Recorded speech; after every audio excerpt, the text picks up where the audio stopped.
শুভ সংবাদ, বৃষ্টি হয়েছে।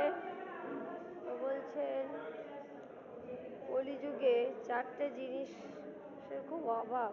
সেটা কি? দয়া, তপ, দান, শৌচ।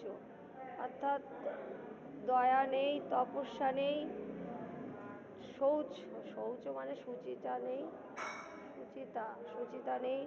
আর হচ্ছে দান। দান করুন, যত খুশি দান করুন। সাধু বৈষ্ণবকে বলছেন যে বৈষ্ণবেরও আবেদনে কৃষ্ণ দয়াময় এহেন মামর প্রতি হবেন সদা। রাধে রাধে। জয় শ্রীকৃষ্ণ চৈতন্য প্রভু নিত্যানন্দ শ্রী অদ্বৈত গদাধর শিবাসাদি গৌর ভক্তবৃন্দ। তো অনেকদিন পর আমাদের রাধারানী কৃপা করেছেন, বৃষ্টি হয়েছে, আত্মার শান্তি, সমস্ত জীবজগৎ স্নাত হয়েছে। তো হরিনাম করি, হরে কৃষ্ণ কৃষ্ণ কৃষ্ণ হরে হরে, হরে রাম রাম রাম হরে হরে। আত্মাকে স্নাত করুন। রাধে রাধে।